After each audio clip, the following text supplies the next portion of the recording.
Akkam jirtanii wayyaadha haadhe ganamaan kiibxataa Juulaayii 7 dhiifama duraan dursee ati sanbata guddaan dhufeen dhufne soo dhiifama jechuu kiyya. Amma gaxabxii 6-5 takka isinii ibsu waan irra turee waan godhuu qabnu kan jedhee isinii ibsu kan dhufee jedhee. Duraan dursee katabbiidhaan kana gahaa jiru ala baanee hiriira baanee amaaraanii daawun yoo jennu iddoo gongolinaa wallaaleeti miti bu'aan qabu waan namaa keessa saba guutuu saba bal'aa kana diinallee yoo ta'ani akkas jechuun bu'aa maal qaba mee isin gaafadhee jedha. Biyya alaa kana teenyee biyya Ameerikaa kanaa jennu fakkeenya bakka hin jirudha. As teenyeeti yoo hiriira baanu maaf baanaa? Akka uummanni addunyaa nu dhagahee jedhuufi miti. Akka uummanni addunyaa dhugaa teenya argee nu bira dhaabbatuufi. Because mootummaan amma godhaa jiru mootummaan naaxanyaa wanni godhe Oromoo fi ollaa diina bineensa walitti godhee jedha. Akka Oromoo namni sodaatee jedhu. Addunyaallee yeroo baay'eef kan godhanii kana. Nuti ammoo akkasii deebisnee yoo goonu wanna dhugaa kijibaasa dhugaa godhaa jirra. Nuti rakkoon keenya sirna. Nuti rakkoon keenya naaxanyaa Oromiyaa keessa ka deemanii farra Oromummaa ta'an. Sani malee Amaara guutuu miti. Haa dhugaa dubbannu. Gurguramaa mee keenyatu jira. Gooban irraa jalqabeetiin. Gurguramaa mee keenyatu jira ka ammaan goorra jiru. So kanaafuu maaloo please. Waan goonuun duratti haalaan bu'aa maal qaba kan jedhu.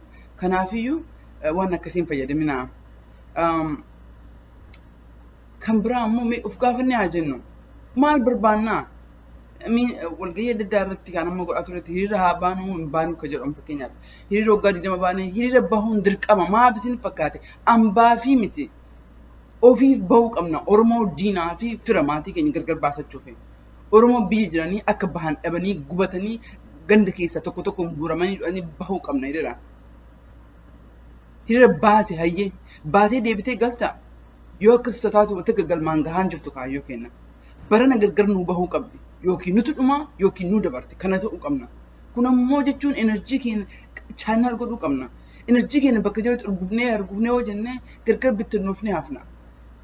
Akka qorsoo bishaan buutee sansi galee enerjii keenya fookas gochuu qabna. Cadhisaniitumaan ta'e maaf hin godhina. Cadhisaniitumaan feesbuukii nama tokko waan nama arrabseef sheer hin godhina. Enerjii keenya fookas gochuu qabna. Waan sheer goon fookas gochuu qabna. Wanna qabsoo keenya galmaan ga'u. Qabsoon keenya hundisaa maalidha? Siistama naaxanyummaa kanaa ka waggaa 150 Oromummaa akka diinatti fudhatee akka antaa Itoophiyaatti fudhatee jedhu kana Itoophiyaa keessa inni fi miti akka namummaatti fudhate kana siistama san balleessuudha bakka. Waggaa lamaan dura gongorree siistama kana carraa kennine. Siistamni kun hin ta'u jettanii miti hayyaa akka siistamni kun galmaan ga'een fookasiin keenya san qofa. Nama arrabsu Oromoos ta'ee diima dhiisa. Fookas godha. Gariini maqaa Oromoo uffateetiin baafateetiin fuula Oromoo dibateetiin Oromoo fakkaataa jira. Diinaa waliin diina nutti baay'isaa jira. Kanaafuu obboleeyyan tiyya hin godhina waan akkasiis hin jedham.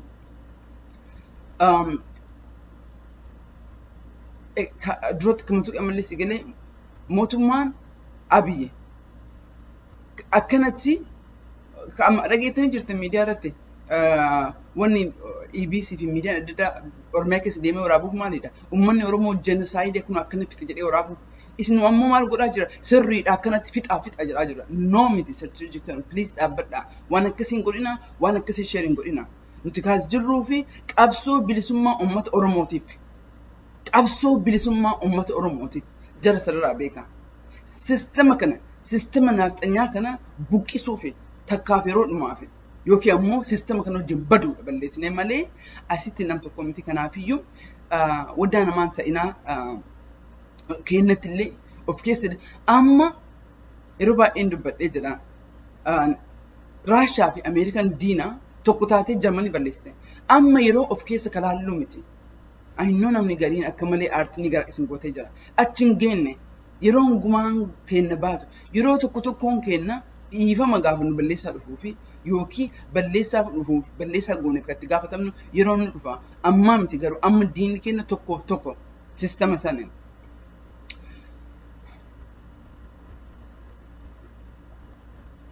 har'aammoo kam duratti tuqee jedhe kan biraa qabxiilee as kaadhi ilaalaa jira kam of gaafachuu qabna as afaan kennaa fi luti seenna bakka takka jirti moo cadhisneetuma afaan odeessaa jira namni gariin akkasii beektani si keessa seenee hiriira hin baata amma hiriira warra Black Lives Matter agartanii jirtan ummanni kun gabrummaa waggaa 400 paandaamikii waggaa 400 addunyaa reefa agartee fi waliin ba'uu jalqabde jar keessa seenanii warra keekee warra olaantummaa ummata adii kuni maal godhanii mana guban waa guban maqaa jiraatiin akka wadufte akkasin ta'ina focus ta'uu qabna sinin jedha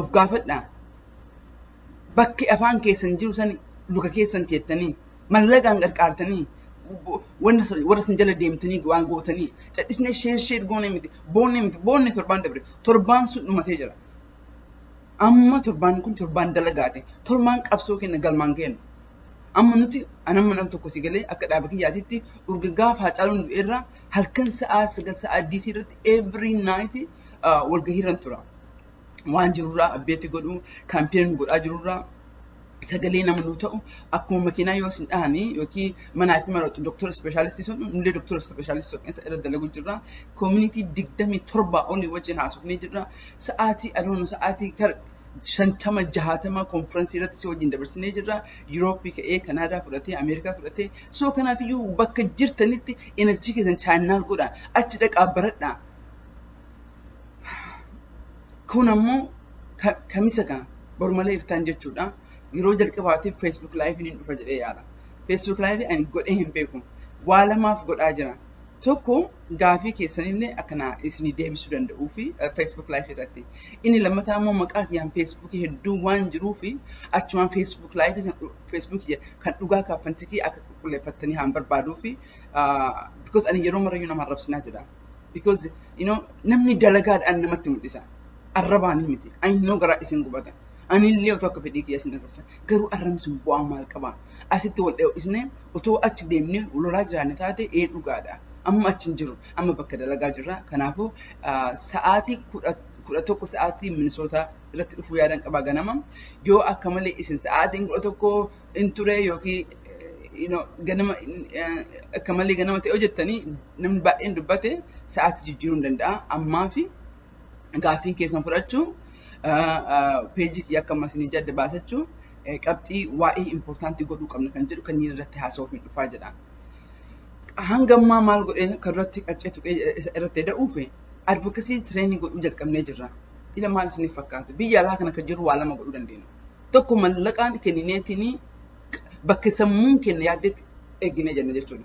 Warri waraanaa jedhu, warri advocacy jedhu, warri nama madaa'ee kana fayyisna jedhu achi kaa'uu qabna yookiin ammoo qoonnee kaa'uu qabna sigalee wal bira dhaabbachuun hin jiru lammatarree sigalee akkamitti biyya alaa kana turre mallaqa kenniin kan lammataa gochuu dandeenyu maal advocacyidha ummata keenyaaf ambaasaadara ta'uuf ummanni keenya ummata nagahaa ummata gara nagalagalee bara maraanii akka guddina keenyaatii fi gatii jaalala qabnuuf gatii safuu qabnuuf bara maraa ajjeefamna takka akka arbii dhugaa isaatiif ajjeefamu kana bara maraa qabeenya keenyaa fi guddina keenyaaf ajjeefamna akka guddina keenyaaf nama miinee hin beeknu so kana godhuun ammoo laabiidha advocacy godhuudha advocacy kana amma kalee walgahii irratti I think nama percentii 2 ammoo percentii 8 warra achi dhufe keessaa harka baasee jedhe advocacy kana godhuu qabna xalayaan amma website keenya irratti qophaa'ee jira bakka template jedhu news and media jalatti template bakka jedhutti fuutanii wanni biraan